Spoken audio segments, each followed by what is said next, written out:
Hello, my name is Lisa Shea, and I had originally recorded this video on May 8th as part of my Saturday morning Blackstone Valley Art Association series, but the audio file got corrupted for this, so I am using the existing video file, but I am adding a new audio track to it to describe, at least in some of the key locations, what I am doing. And we're doing a medieval style letter Q. We are going to do it with pencil first, then we're going to trace over the pencil lines with a waterproof ink so it doesn't smear when we get to the watercolor stage, and then we're going to paint in the colors with watercolor. So what I'm going to start doing is try to do the outline of the letter Q, and I say try because it took me a couple tries to get a circular shape that I want. And it's not that I'm aiming for absolute symmetry, because I like to have some sort of a roughness to it so you know that this is handmade and not just cranked out by Photoshop. But at the same time, I have an image in my mind of what I want this to look like, and sometimes it takes a few erasings and redrawings before I get that right. So it's worth having an external eraser rather than one that just comes on your pencil, because erasers on pencils are typically pretty awful. So get your hands on a nice eraser so that when you're doing your erasings and drawings and so on, that it is something that you can do easily. It's also good to have reasonably good quality watercolor paper, because the watercolor paper will then hold up better to all of your erasings and re-erasings and the type of scrubbing and other things that you do with your watercolors. So we're making the basics of a Q, which starts out pretty much as an O and then it has a little tail piece to it, and then we're going to add in some other decorations and other items. And of course I'm adding in decorations and going to be using colors that are for the person who this is intended for, but you should add in decorative items and color themes that go with the person you're making yours for. So if your person loves the color red and gold, then you should go with red and gold. If they love blue and silver, go with blue and silver. Do something that they will really enjoy a lot. So I am going to be quiet for now while the painting process goes on, and then I will come back when we switch over to the pen and ink portion of this process.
Alright, now we are going to the pen and ink part of this. So the pen that I happen to be using is a Sakura Jelly Roll 06, but it just happens to be the one I have in my house. You can use whatever kind of pen you want as long as it is waterproof, because when we get to the stage of watercoloring over this with our watercolors, we don't want to be smearing the pen and ink all over the place.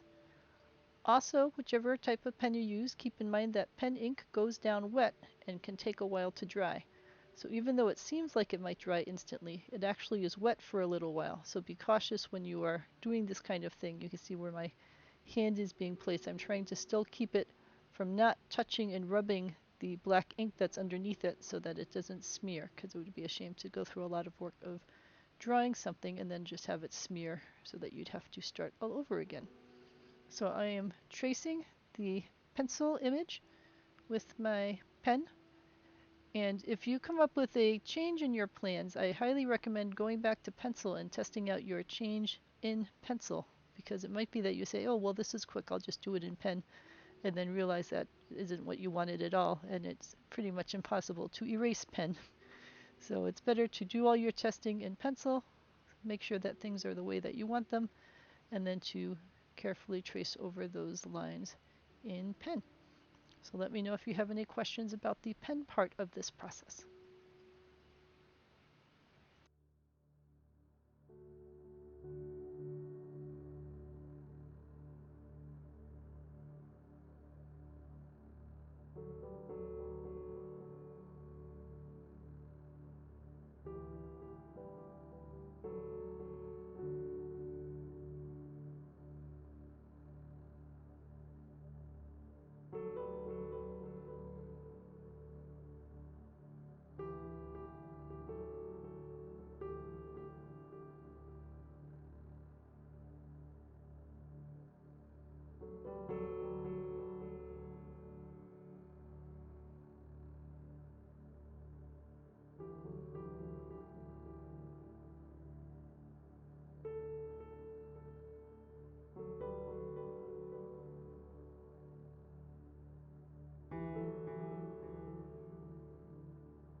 Alright, so now we're ready to start with the watercolor painting part of this, the coloring in of the design that we've just created.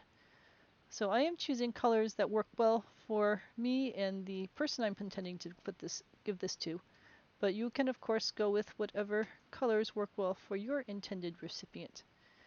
It's good not to go with too many different colors when you're doing something like this because it tends to make the image look a little cluttered, so it's better to settle in on a couple of colors that work well together and that go with the theme or the person you're giving it to or whatever other kind of system you would like to put in place. When you're working with watercolors, if you have one area that gets wet, like this area right here that I'm painting in right now, it's good to let that area get dry before you work on any adjacent areas, like the edging in that section. Because if you have an area that's wet and then you have another area that's wet that touches it, then the two areas can merge into each other and that creates mud and one big flowing color, which is probably not, you're not interested in creating here. So when you work on an area, let that area dry, go work on a different area of the painting, let that area dry, and then come back eventually when these first areas are fully dry to work on the things that are touching them. Let me know if you have any questions at all about the painting process, and I would be happy to help with them.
now we're at the point of being able to add in the final signature. So it's good to always sign your work, even if you're just getting started, because as you're giving presents to people, people like to have something that's signed on their wall to know where they got it from and to remember you and all that other kind of stuff. So come up with different kinds of signatures and see which one that you like. But other than that, again, the basic theory here is that you draw the design in pencil, you can erase until it's ready, you go over that with pen and ink that's waterproof, and then you color it in with watercolors. And this is still a little wet, you can see the shimmer in there, but when it dries it'll look more integrated. And let me know if you have any questions at all about the painting process. Let me know if you want me to work on certain other projects other than, of course, the rest of the letters in sequence. I am nearly done with them at this point, so that is good. And I'm happy to help. And other than that, I hope you have a wonderfully creative day.